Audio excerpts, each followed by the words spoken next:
Doctor साहब, आजकल उत्तर प्रदेश के चुनावों में ईवीएम के ऊपर बड़ी चर्चा हो रही है।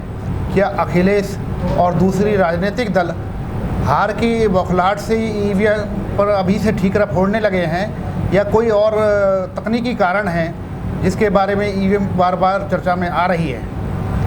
गोयल साहब, मैं एनसीआर के आपके दर्शकों को एक चीज़ बतानी चाहता हूँ इस विषय में। मैंने भी कई विजुअल्स देखे हैं, टीवी न्यूज़ों में देखा है कि किस तरह से गाड़ी के अंदर ले जा रहे हैं, लोगों ने पकड़ लिया, मशीनें देखी हैं, पकड़ रखी हैं, बैटरी साथ में है। जितनी मेरी जानकारी है, चुनाव आयोग के नियम के अनुसार डिप्टी कमिश्नर अगर किसी ईवीएम मशीन को शिफ्ट करता है तो उसको उन कैंडिडेट्स की इंफॉर्मेशन देनी होती है, साथ में सिक्योरिटी का प्रबंध करना होता है, और वो जो कैंडिडेट इलेक्शन लड़े हुए हैं उनको ये बताना होता है कि भाई हम इस मशीन को इन कारणों से यहाँ पे शिफ्ट कर रहे हैं। इन सब चीज़ों को देखने के बाद ये महसूस हुआ मुझे कि ये बहुत बड़ी चूक है डिप्टी कमिश्नर की, यह साजिश है। ये आपके दर्शक तय करें इस बात को। चुनाव आयोग से बड़ा तो डिप्टी कमिश्नर नहीं है। इलेक्शन के आचार संहिता लागू होने के बाद तो उसके मातहत काम करते हैं डिप्टी कमिश्नर। तो ये बहुत बड़ी या तो चूक इसे कहें या बड़ी साजिश कहें। रही बात ईवीएम की, चुनाव आयोग को ईवीएम के ऊपर बहुत सी पार्टियों ने विरोध लिख के दिए हैं। मैक्सिमम ने कहा है कि भाई ये बैलेट पेपर से होना चाहिए, और अगर सस्पेंशन किसी की पार्टी के अंदर है या देश के मतदाता के अंदर कोई सस्पेंशन किसी वजह से पैदा हो गया है, तो चुनाव आयोग का यह दायित्व है कि उस सस्पेंशन को दूर करे, उस जो भ्रम है उसको दूर करे। लेकिन उसको ना करके चुनाव आयोग तो कहता नहीं ठीक है हम तो ऐसे ही कराएंगे। कई बार प्राइवेट लोगों के यहाँ भी ईवीएम जो है मिली हैं, पकड़ी गई हैं। क्या कारण है कि चुनाव आयोग इस और जो है नरमी का रुख अपनाए हुए है, और इस सारे मामले को जानते हुए क्या फेयर चुनाव की अपेक्षा की जा सकती है?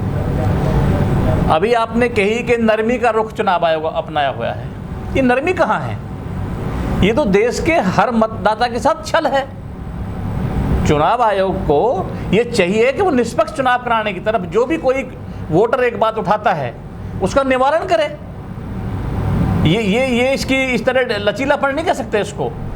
ये तो कहीं ना कहीं जहाँ सरकारें होती हैं उनके तरफ जाने का एक एहसास महसूस होता है।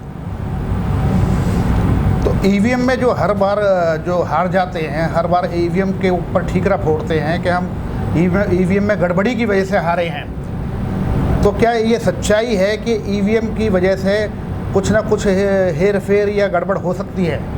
देखो, अभी इसके ऊपर ये चीज़ें नहीं आई कि कहाँ कितनी गड़बड़ी कब हुई, कैसे हुई। ये शोध का विषय है।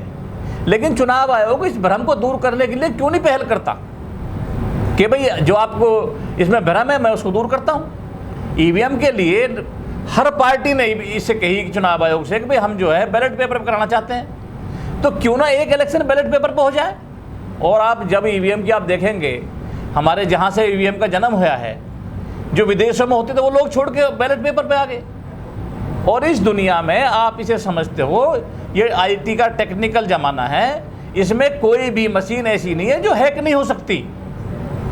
हैक हो सकती है, संभावनाएं होती हैं। तो इसलिए मैं समझता हूँ कि चुनाव आयोग सबसे पहले तो उत्तर प्रदेश पर आपने पूछी है, उत्तर प्रदेश के मामले में इसकी जांच बैठानी चाहिए, और उस डिप्टी कमिश्नर ने इस तरह का चुनाव आयोग पर उंगली कैसे उठवाई उसके कर्तव्य से, उसके खिलाफ इंक्वायरी करनी चाहिए, और गलत पाया जाता तो उस पर केस दर्ज होना चाहिए। लेकिन वहाँ डिप्टी कमिश्नर ने अभी तक अपनी गलती का एहसास नहीं किया है, तो क्या कार्रवाई उसके खिलाफ होनी?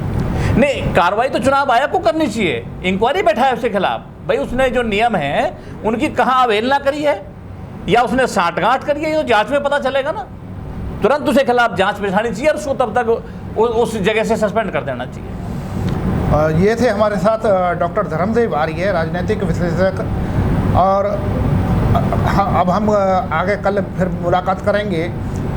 जैसे जैसे चुनावों के रुझान सामने आएंगे उसके बाद आपको फिर बताएंगे, फिर मिलेंगे कि किस तरह से सरकार किसकी बन रही है।